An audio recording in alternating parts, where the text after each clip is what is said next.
ఒక రాష్ట్ర ముఖ్యమంత్రిగా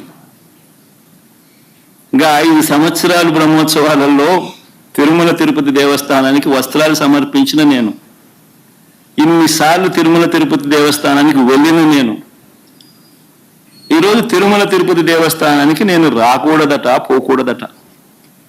కారణం ఏమిటంటే నా మతమట. నేను అడుగుతా ఉన్నా, నా మతం ఏమిటి, నా మతం ఏమిటి అని అడుగుతా ఉన్నారు.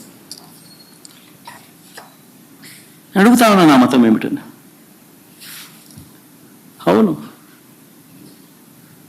4 గోడల మధ్య నేను బైబిల్ చదువుతాను, తప్పేముంది? బయటికి పోతే హిందూ సాంప్రదాయాలను నేను అనుసరిస్తాను, గౌరవిస్తాను. బయటికి పోతే ఇస్లాంను అనుసరిస్తాను, గౌరవిస్తాను. బయటికి పోతే సిక్కిజంను అనుసరిస్తాను, సిక్కిజంను నేను గౌరవిస్తాను.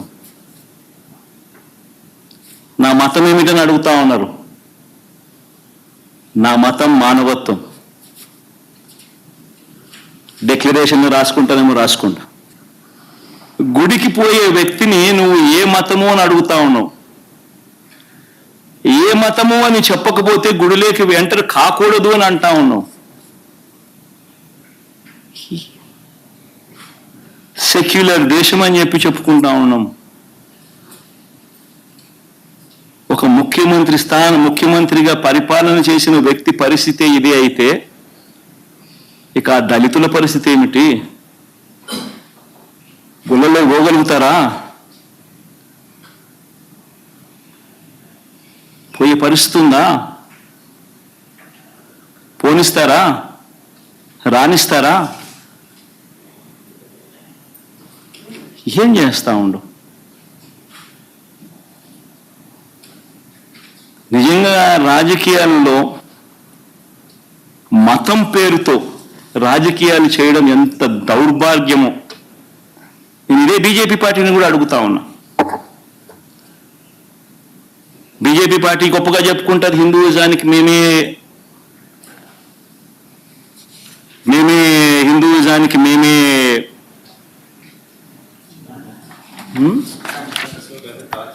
రిప్రజెంటేటివ్స్ అని చెప్పి చెప్పుకుంటా ఉంటారు బీజేపీ పార్టీ. ఇదే బీజేపీ పార్టీని అడుగుతా ఉన్నా, మీ కళ్ళ ఎదుటే అయ్యా బీజేపీ పార్టీ, మిమ్మల్ని అడుగుతా ఉన్నా, ఈరోజు మీ కళ్ళ ఎదుటే మీ ఎన్డీఏ కూటమిలో భాగంగా ఉన్న వ్యక్తే తిరుపతిలో వెంకటేశ్వర స్వామి విశిష్టతను, తిరుపతి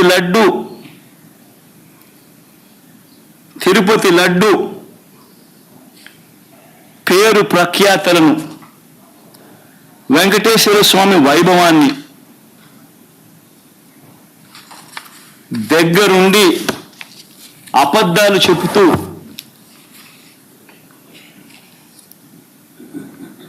యానిమల్ ఫ్యాట్ వాడకపోయినా కూడా వాడినట్టుగా, లడ్డూలు తయారైనట్టుగా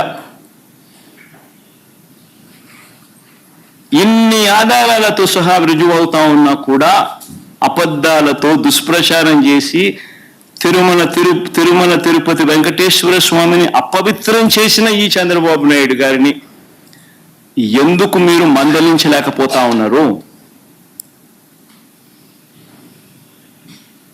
ఎందుకు మీరు వెనకేసుకొని వస్తా ఉన్నారు? హిందూయిజంకు మీరే టార్చ్ బేరర్స్ అని చెప్పుకుంటారు. అంటే మీ వాళ్ళు ఏం చేసినా కానీ పర్వాలే, మిగిలిన వాళ్ళు ఏం చేసినా కూడా తప్పే.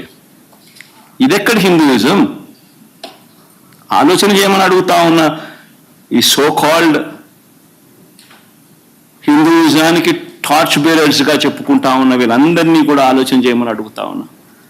నిజంగా హిందూయిజం అంటే ఏమిటి అని అంటే మానవత్వం చూపేదే హిందూయిజం.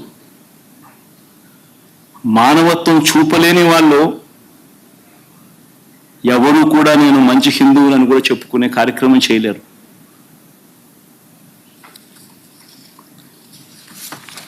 అడుగుతా ఉన్నా ఇప్పుడు. ఈరోజు చంద్రబాబు నాయుడే తప్పు చేస్తాడు, చంద్రబాబు నాయుడే సిట్టు వేస్తాడు. ఇది ఎక్కడ ధర్మమో నాకు అర్థం కావడంలో. ఆయన చేతుల్లో, చెప్పు చేతుల్లో ఉన్న అధికారులతో సిట్ అంటాడు. నేను చెప్పినటువన్నీ కూడా నీకు ఆధారాలతో సహా చూపించా. వాళ్ళ ఈఓ, ఐఏఎస్ ఆఫీసర్, వాళ్ళ నియామకం చేసిన ఈఓ అన్న మాటలు, జరిగిన వాస్తవాలు ఏమిటి అని చెప్పి కళ్ళకు కనిపించే విధంగా చెప్పడం జరిగింది. మరి ఇన్ని తప్పులు చేస్తా ఉన్నా కూడా హిందూ ధర్మం మీద ఈ మాదిరిగా దుష్ప్రచారాలు చేస్తూ రాజకీయాల కోసం హిందూ ధర్మాన్ని వాడుకునే కుతంత్రాలు చేస్తూ ఈ మాదిరిగా రాజకీయాలు చేయడం కరెక్టేనా?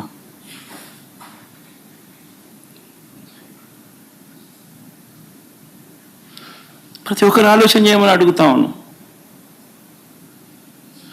నన్ను గుడికి పంపించినా పంపించకపోయినా కానీ చంద్రబాబు నాయుడు చేసిన పాపాన్ని రాష్ట్ర ప్రజల మీద పడకుండా ఉండేందుకు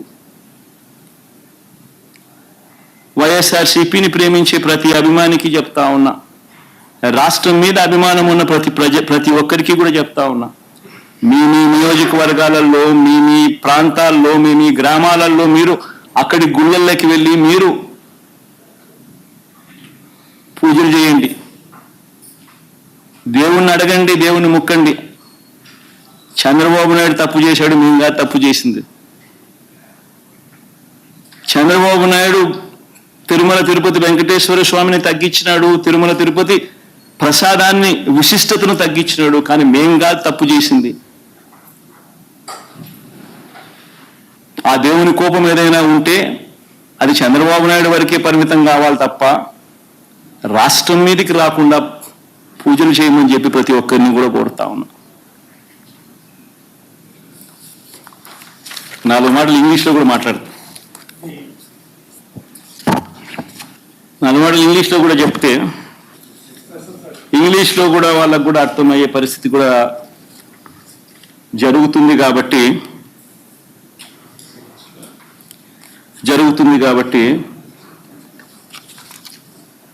ఇంగ్లీష్లో కూడా ఒకసారి ఈ మాటలన్నీ కూడా జరిగినటువన్నీ కూడా జరగాల్సినటువన్నీ కూడా తెలియాల్సిన అవసరం ఉంది కాబట్టి చెప్తా.